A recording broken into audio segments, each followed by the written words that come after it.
Hello and welcome. This is Pepin from Pepin Reacts, and here today on this episode, we're going to be doing a Season 1 recap, review, discussion of a show that we watched. What is it called? Breaking Bad. Now, this last season was crazy. I mean, I totally remember everything that happens in it. It's not like we're at Season 3 right now. Spoiler alert, we actually are at Season 3 right now, and we're just getting back to recording the review, recap sort of thing right here. This is a spoiler-free based reaction, or recap review thing. So essentially, if you haven't seen the show before, we're not going to spoil anything past Season 1, or at least do our best to do that. So if you want to watch along and you're worried about that, don't worry. Here, I got my best friend here, Meader. Meader, how you doing?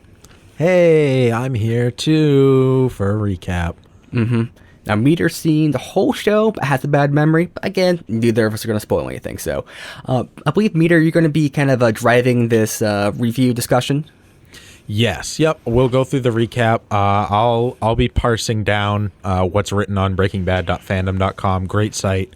Yeah, we can go over what happened and kind of talk about it as a whole and whatever else you have planned. Okay, awesome. Sounds great. So, the general story, Walter White, this high school chemistry teacher, finds out he has lung cancer, terminal lung cancer.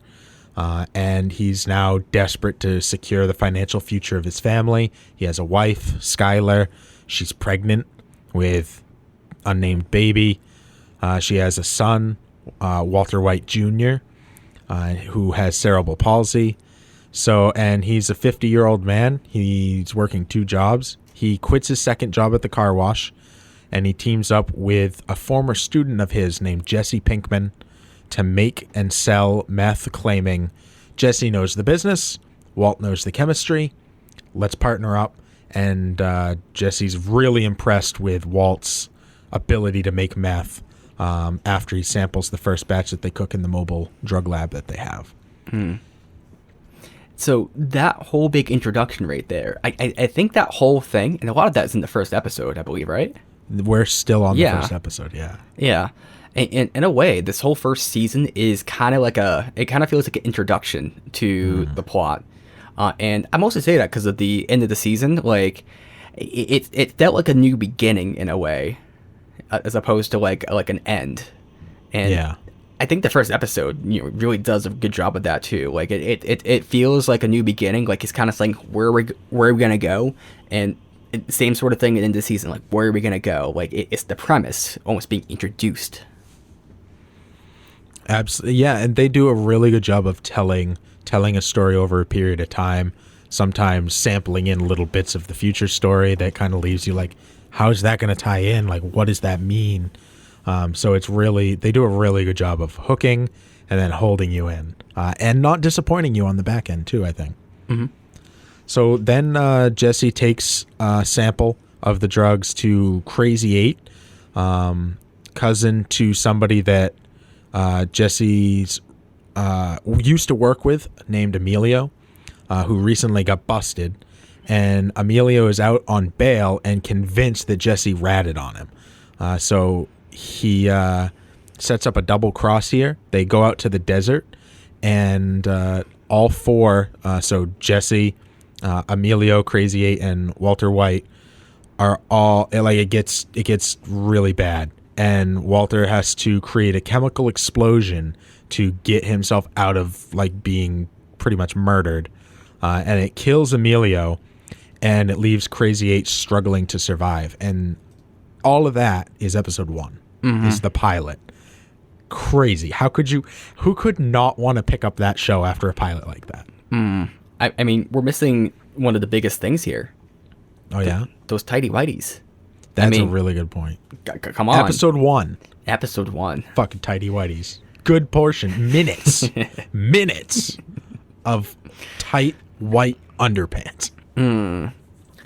Now, Meader, it's been a while, but when you first saw episode 1, what was kind of your impression, your opinion? I was really excited. I thought that they did a really good job of setting up the characters, and I was really excited to see like what was going to happen in the future. But the biggest thing I thought was this was like such high octane, like, and it ramped up so fast to go from, this do-good high school chemistry teacher to people being literally murdered. I was like, there's no way they're going to be able to sustain this as a show. It's too intense. Right. Yeah, and if you think about the season a little bit, it kind of gets to that high octane level, and it does ramp back up to it like many points throughout the season. But it kind of feels like an exploration of all those things in that first episode. Like you're kind of getting that more in depth in the later episodes. Yeah. Yeah, again, like their ability to storytell is so great. Next episode, Crazy 8 escapes. Walt recaptures him, locks him to a pole in Jesse's basement. Jesse and Walt flip a coin to determine who will dissolve Emilio's body in acid and who will kill Crazy 8. And it's Walt's job to kill Crazy 8. Neither of them wanted to have to do that. Skyler, meanwhile, uses star 69, nice, to trace a suspicious call from Jesse. And when Skyler asks who the caller was, Walt says that Jesse is his pot dealer. So this little lie goes in there. Although we touched on this in the episode, like it was also, there's some truth there because Walt was smoking Jesse's weed. So yep. So Skyler's pissed. She goes to Jesse, tells him stop selling my husband marijuana. Once she leaves, Jesse gets to work on disincorporating Emilio's body. But because he ignores Walt's specific instructions of what to use to do so, and he pours hydrofluoric acid on Emilio in the bathtub, the acid eats through the tub, which collapses to the floor below, leaving Walt and Jesse with a bloody mess to clean up. And that's all episode 2. Like the amount of stuff that's packed into these episodes is crazy. It's so surprising to hear that too, because to me it feels like that's like halfway through the season. Like, it does. But it's really not. It's not. It's insane how much is in all of this. Yeah, and it's a weird, interesting way of showing like character progression, because I think the thing is, like, it feels like a long time because it feels like the character came so far in that small amount of time, and they did, right? But to you, it feels like a long time, like a gradual progression, which that's where I think the writing gets really peak there, is it makes you understand that change. You see the reaction happen. On top of that, we also did this kind of old school TV style too, where, we'd watch an episode a week. So it was, holding that suspense for a week is a lot. And it does, I think, make it seem like a longer period of time it takes for things to happen too.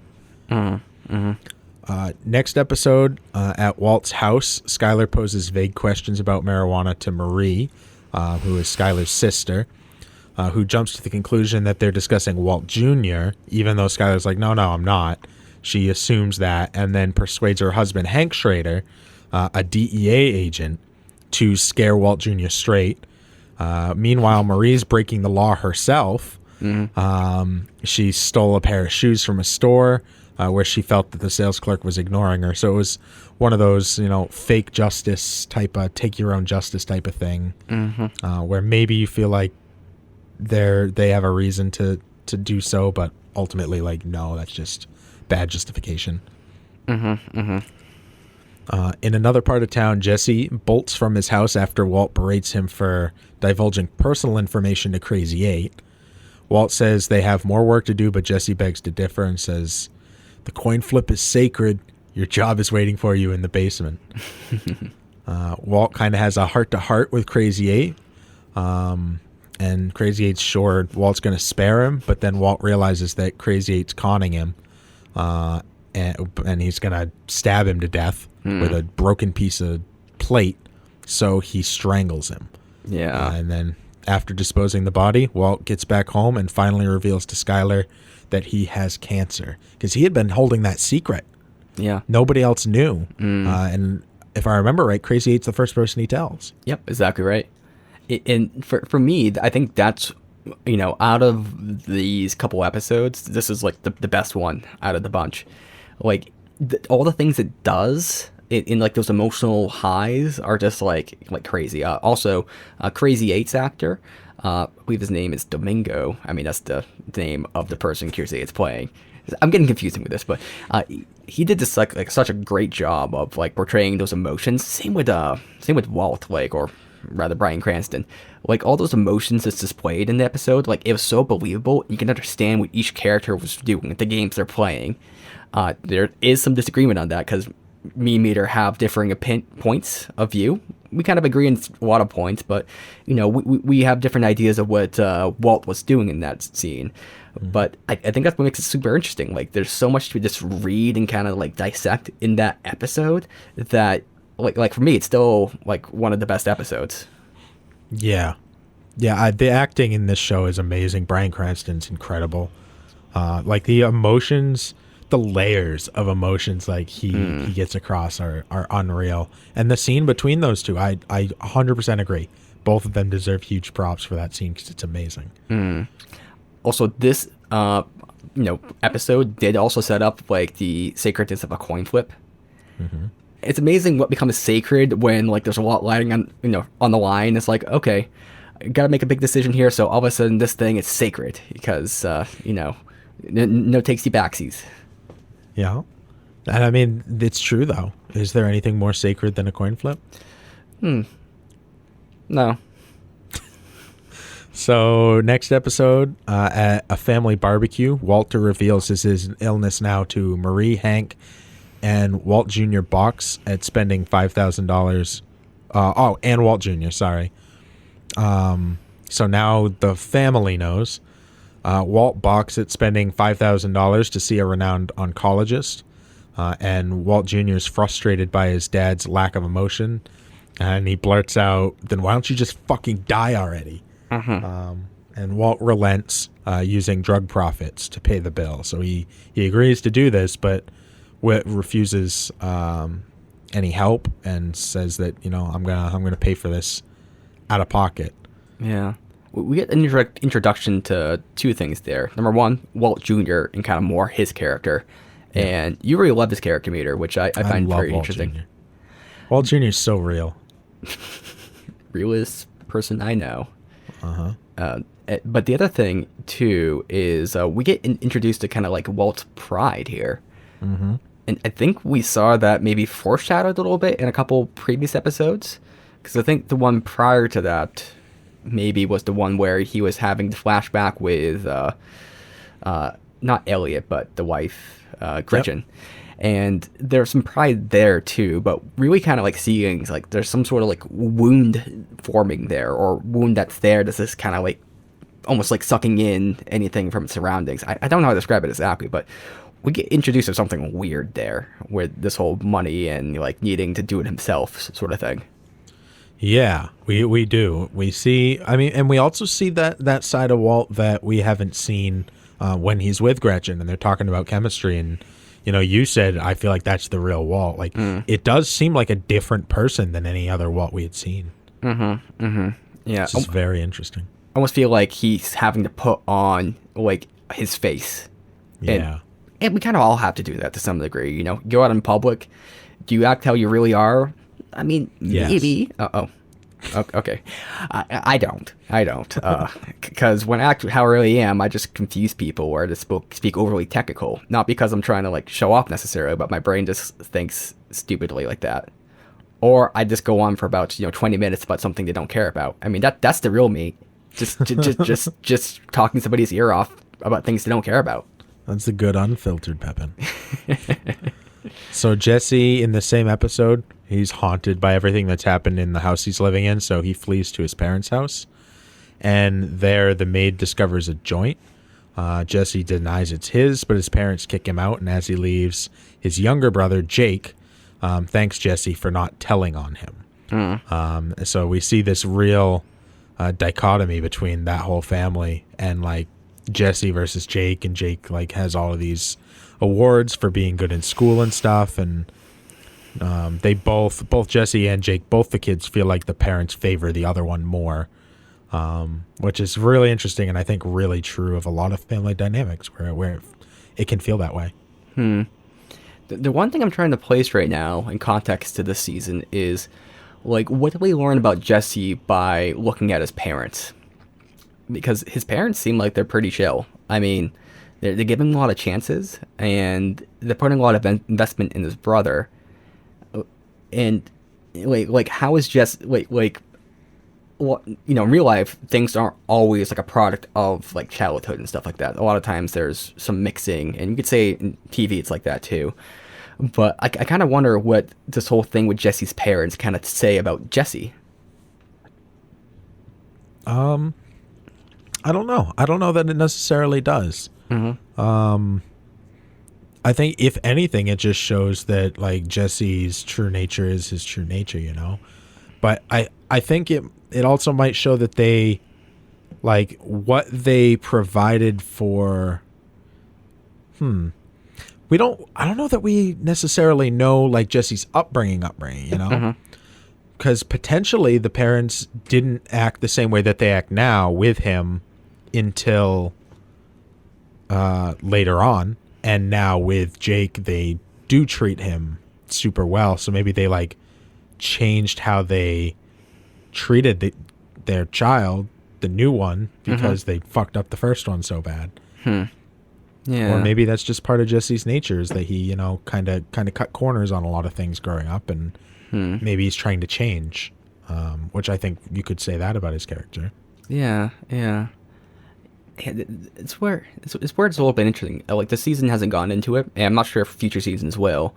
But I just thought that was like kind of a like you can understand the family dynamic, but it's kind of like they're all kind of individuals, just kind of cooperating together or kind of interacting, and they certainly play off each other. I think Jesse can be a bit of a mooch sometimes, and his families were kind of enabling that to some degree. But I don't know if it says anything more than that. Yeah, although you know in this one they cut him off and they kicked him out. So. Yep. You know, things changed all around for his whole story. Next episode has them at the birthday party of Elliot Schwartz, Walt's Nobel Prize winning former colleague, who offers Walt employment, saying his company provides excellent health insurance, and Walt declines the offer, later accusing Skyler of putting Elliot up to it, and he is pissed about this. And this definitely comes to that pride that you were talking about. Jesse attempts to cook meth, but he can't match Walt's quality. At a family powwow about Walt's cancer, Walt tells everyone, "All I have left is how I choose to approach having cancer." And he chooses not to have chemo, but the next morning he says he'll accept treatment and he'll accept Elliot's help. And that's what he tells Skyler. At the chemotherapy clinic, Walt tells Skyler he's taking Elliot's money, but in fact he is using the drug dealing profits. His chemo bill is mounting. Walt reunites with Jesse and tells him that they need to sell meth in bulk. So kind of ramping up as the cancer ramps up, he's ramping up his production. Yeah, and this whole like thread here in this season is probably the most dense and confusing thread. It's not even a thread. It's just kind of like spaghetti, I guess, or it's like a rope gets really tangled up in itself, and you can kind of see all the tangles and like how everything's just super mixed up, and there's no easy explanation for this. Like you know there's something there, but you know that for the characters to start explaining it, it would take just so long to do. Like, because there's something there with Walt's pride, there's something there with Elliot doing something, there's something there with Walt not getting Nobel Prize, but he has his pride and doesn't want to accept money, but he wants to pretend like he's accepting. Like, I don't even know what it is, and you kind of get it, but you also know there's like so much more there. Yeah, I love that about I've done some story writing myself, and taking, like you're saying, a bunch of yarn and like rolling it all into a ball, and there's all these little bits of thread poking out, and eventually you want one line that can be followed, but right now there's a whole bunch, and the writers can pick and choose which of these threads they're going to pull, and you'll end up learning more about. I guess in a way it does also give the writers an ability to kind of like throw some stuff at the wall and then kind of choose how to explain it later, because they probably actually had the idea of what was going to happen there, but maybe not all the details. And this kind of really allows you to kind of like develop it a bit more before displaying it. Yeah. No, I think this is good writing because it leaves none of the threads feel pointless. They feel like everything feels like they're tangled together, and they all feel like you want to figure out how does everything connect. Yeah. How much of this is pride? How much of this is resentment? How much of this is something maybe we don't even know about yet? Like I think that's exciting. Agreed. There is a gas mask that is labeled property of Walt's high school, found in the desert. Hank inventories the storage room of Walt's chemistry lab and concludes that some meth monkey had a feeding frenzy there. So Hank's kind of closing in on Walt and what he's doing. But I think at the same time in that episode, Hank makes it pretty clear he's like looking right past Walt. Which is always super interesting in their relationship. Jesse finagles an interview with Tuco Salamanca, Crazy 8's badass replacement as a distributor. Tuco loves Walt's meth, but refuses to pay for it up front, beating up Jesse and stealing the meth. Walt returns to face down Tuco using the identity of Heisenberg, deceiving him with what looks like meth, but which is actually fulminated mercury, that Walt uses to demolish Tuco's office. Tuco says, "You got balls," and then they make a deal for some more meth. I gotta say, that whole scene and the way it played out, I mean, it's a little bit ridiculous, but at the same time, like, you can just like kind of accept it. Like, Tuco just be like, "You got balls." Like, the person who played him had to convey that in such a way where he didn't sound like an idiot. You're just like, yeah, I mean, that's Tuco. He was crazy. Which is apt. I mean, you can kind of get why he's successful too, in a weird way. Like, it's almost like a crazy genius. I mean, maybe we didn't see so much genius here, but we can kind of see why people follow him. Like, he's kind of, he's crazy enough to, okay, he's good enough to run the business, but he's also crazy enough to like kind of deter people away. Yeah. Tuco like is such an interesting character to have ramp up, like, as everything continues to like escalate in this season. Bringing in Tuco like really jumps the escalation on a social level, because you have all of these underlying like hidden things that are dangerous, right? Like, Hank is starting to zone in as Skyler's asking questions, and Walt's going through all of these lies. They have these bodies that they had to dispose of, but this is like a really in-your-face like danger that these guys are facing, where they could die in an instant. Where all of these other things are like, these things will ruin your life if they're found out, but they're kind of social lies. This is a physical, right in your face danger. Yeah, it ups the stakes quite a lot. Also, just one other thing to point out is I think maybe where we see Tuco's acumen is that Walt is able to reason with them in a weird fucked up way. Like, he's crazy, he's emotional, but he will listen to good business sense. Yeah. And Walt is really good at talking to crazy people. Kind of talking he talked on his level, right? He's like, "You want to be crazy? I'll be fucking crazy."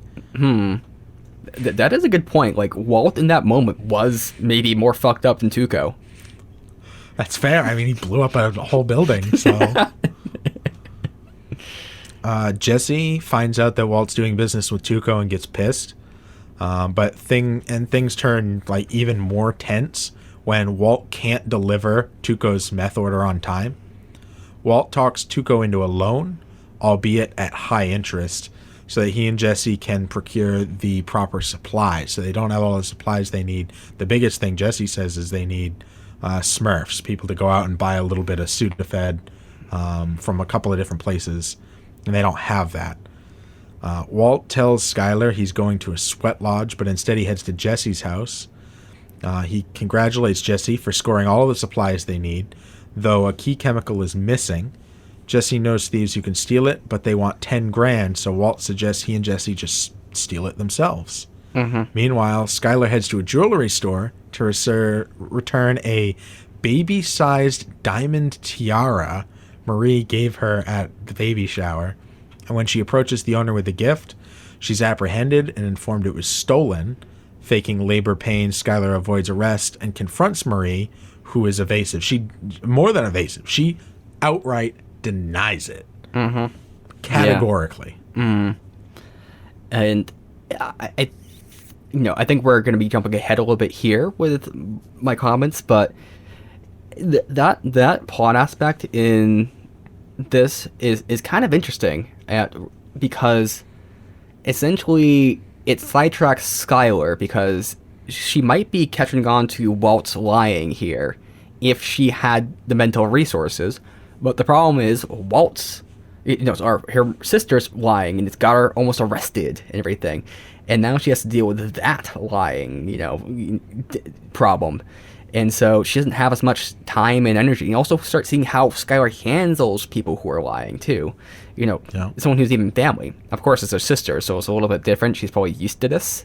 But I think plot-wise, it does some interesting stuff to introduce, how she would handle this kind of thing. And also, why she can't figure out what's going on with Walt at this point. Yeah, I mean, on top of that, Skylar has so much. On her plate, her husband has cancer, she's pregnant with a baby. Oh, yeah. Her son has cerebral palsy. Her sister's stealing. This is all at once. That's crazy amount of stuff. While she doesn't have a job and can't get one because she's pregnant, and they don't have any money. Yeah. Wow, that is a lot to put on someone. Yeah, when you put it like that, coming off of Skylar a bit, but Walt's actions make a little bit more sense, right? When you kind of pile up all the issues he's dealing with, and him having cancer himself, so he probably feels like shit, especially going through chemotherapy. He just that's got to be tough. So I can understand why both of them were kind of struggling through this. Yeah. So Walt and Jesse pull off the heist. They cook in Jesse's basement. At an auto junkyard, Walt delivers the new meth to Tuco, who's ecstatic about the results. When one of Tuco's henchmen presumes to speak for him, Tuco viciously beats the guy to a pulp.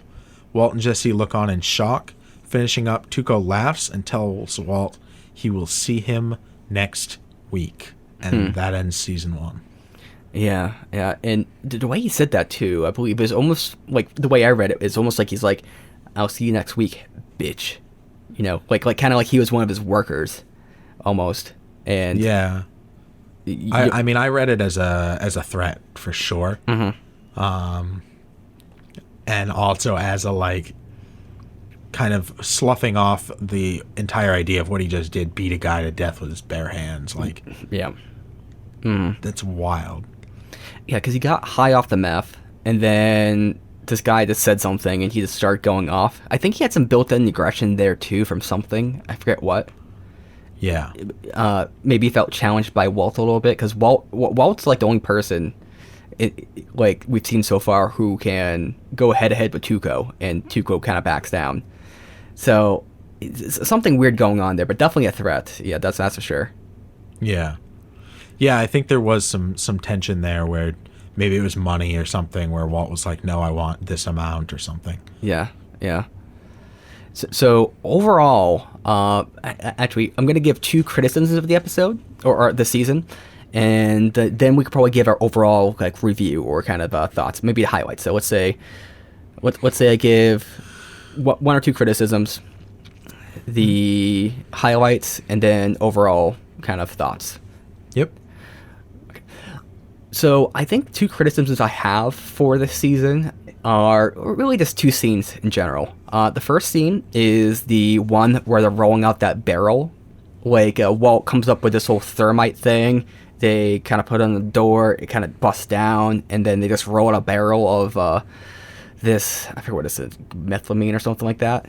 And, that methylamine has a very big plot relevance to what's going on. But the scene was just kind of like it's kind of played for laughs. It's kind of funny, but it's almost like a false tension in a way. Like I feel like they should get caught. It kind of took me out a little bit. So that scene I thought was kind of, meh, it's not terrible, but it's just, you just kind of got to accept it for what it is. And the only other scene that I think was bad, and I think this one's just bad, like the only bad writing I've seen in this first season, is the one where he's making meth. What was it? Jesse has that full house, or open house he forgot about because he's selling the house. And they start making meth in the basement, but then they forget about the open house, and then people are trying to get in the basement. They're like, Jesse's like, no, come down. And they just keep making it. Like, that just seemed like a lot of false tension. And it's kind of played for comedy, but it's just kind of like a bit of a letdown. So those are like the only two real criticisms for the season I would have. Meader, do you think you have any?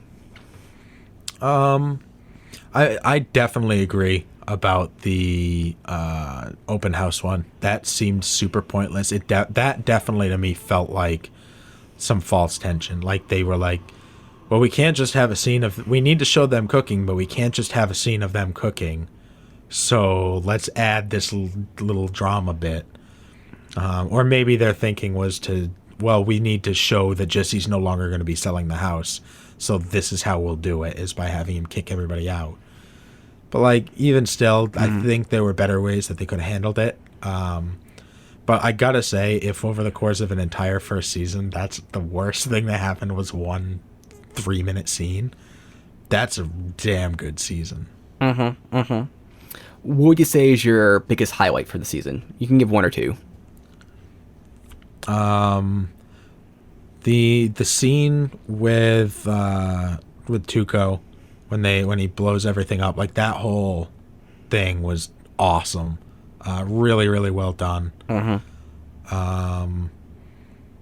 And the scene where Walt Jr. just tells his dad to just fucking die is great. Because I think that's like a lot of like really good, like that really shows off some of the family dynamics and like that, because I think it's easy when you have a main character like Walt to like start to try and see things from his side and like imagine what he's going through and stuff. But I think it really elevates things when you bring other people and how they feel about the exact same thing, especially when it's coming from a position of not knowing half of the stuff that's going on. So Walt Jr. sees old Walt before he starts cooking meth, before he's murdered people. He sees him and is frustrated with the situation and doesn't even know any of the other stuff. Meanwhile, Walt like has this whole other, like all this other stuff on his mind. I think it just really shows off all of the characters and their dynamics and their different perspectives. Right. And that's a scene we had a lot of discussion about too. Because we had very different interpretations of it. And I think you're right, though. It does a lot to kind of show these different lenses to the characters. And also maybe like a different kind of philosophical disagreement. Like I lean towards more Walt's side. And so I'm kind of like, Walt Jr. being like a little bit dramatic here. It is your father, I'm being ridiculous when I'm saying this, but I think your perspective kind of helped me balance out how I was perceiving that situation. Again, I'm being a little bit emphatic with what I'm saying, but it's also just a lot of nuance there. I think that same scene did a lot for every one of the main characters, because they were all in that room together having a very serious conversation, and it kind of showed how everybody thinks, how they interact together, and where they stand when it comes to this exact situation. I think that was one of the best character building moments in the series. Was that also the scene where Marie was just like, also agreed? Yeah. Oh yeah, that was fucking great. And then Hank changed his mind to agree, and then Skylar got mad, and that was all like, that was intense. Yeah. That was. I think my favorite part was the whole Marie just kind of flipping the table on Skylar. Yeah, just so good. But that's just my love of Marie. I would say my top two favorite moments are I think the first is where Walt, he just got, like, he kind of puts the pieces together of the plate that Domingo had, or Crazy Eight, that there's a missing piece there, and he's just putting these pieces together, and there's so much in that scene. Like, we talked about a lot of the symbolism in our episode discussion of that missing piece, which is kind of the piece of the soul. At the beginning of the episode, they're talking about, like, human body is made up of 99% this, but what's 1%? So there's that missing piece there, and Walt is trying to find it, and he realizes it's missing, and it says a lot about Walt himself. Like, I think this ties in with so much there, and also the actors just did such a great job in portraying that scene. It's just incredible to watch. Yeah, amazing. I 100% agree. That whole episode is great in how it ties together, but that last scene is super uncomfortable as well, but really well done. I'm trying to think of the next one, because I have it between like one or two here. Mm-hmm. I think it might be the scene. I'm gonna give two here, but mostly just like they're kind of tied together. So I think it might be the scene where there's that asshole like guy on the phone, and Walt like just torches his car and kind of just walks off kind of all proud right there. And I think that's just such a great scene, because like we have our own emotions there, right? We're kind of rooting for Walt in this instance. We're like, yeah, fuck you, guy. And we kind of just like to see Walt's violence, his violent nature come out there. And that's just super fascinating. And a kind of connected scene with that too is the one where he also just feeling of vindication too. But the other connected scene to that too is like when he blows up the place and he kind of walks out. Like, I think the best part about that was when he gets in the car and you just see him just have this like, yes, like kind of this victory. And it kind of feels like a victory for you too, in a fucked up way. Like you can kind of like emote with that. He hasn't been in that state, and it's just super fascinating to watch. Yeah, I think that was from Cancer Man, the episode Cancer Man. Mm-hmm. And yeah, I mean, I'm not rooting for Walt in that situation, because I think that's not the right thing to do. But I understand where other people are coming from with, like, they feel vindicated by that action. But what it does for showing Walt's aggression, I think, is really good. That is a good pick. And I'm just going to give one last thing here, and that's going to be the scene from episode 1. And I think this could be like something you hang in like an art gallery or something. It's a scene where Walt is handed a gun by Hank and is just kind of there. I think he's in front of a TV, just kind of holding it just aimlessly. And I think there's just so much in that scene about, Walt, where he is, where he could be going. The whole imposition of violence or taking on of let's say aggression. And for me, it just does so much, and I really want to rewatch that scene, to be honest, because who knows, I might be over reading it and putting too much emphasis on it, but to me it just kind of seems like that's the story in a way so far. What do you do when you just put a gun in a man's hand? Yeah, we talked about that scene a lot. Pretty much every episode after we talked about that scene for the rest of season 1. So good. I want to change that to be my number 1. So I think that's all mine right there. So just real quick, we'll do say just thoughts about the season, or general thoughts. So my general thoughts are that I think the season was great. I think it introduced all the characters really well, the dynamic, kind of what the plot's gonna be. I mean, not that who knows where it could go. I mean, we're dealing with math right here.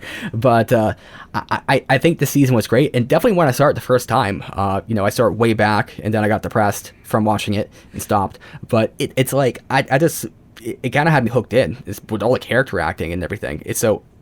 I think the season's great. Amazing acting, amazing writing, great set design, shot well. It's just, it's excellent across the board for me. And I think as a first season to a show, it does an amazing job of giving you a lot and still leaving you wanting more.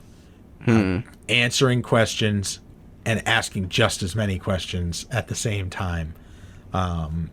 Really excellently done. And I think this is the type of show that should be shown in like classrooms and things like that for people who want to get into doing like TV series, dramas. Like, this is it. Season 1 of Breaking Bad, I think, does an amazing job of setting a tone and continuing to, like, it's hard when your tone is like things are gonna get crazy, because like how do you maintain that, you know? But they did it for an entire season. Like, that's, to me, that's very impressive. I definitely agree. So we're gonna wrap up here. If you enjoyed this discussion, you want to see more, well, definitely subscribe. Or if you want to like the video, definitely do that. We love it. We like it. We want some more of it, I guess. And comment, say, hey, Pepin. And that's all you need to say. I think that's good enough, right? Also, cha-ching, Patreon, right? I mean, that's what happens when you subscribe. It goes cha-ching. So, hey, we'll see you guys in the next video. Peace.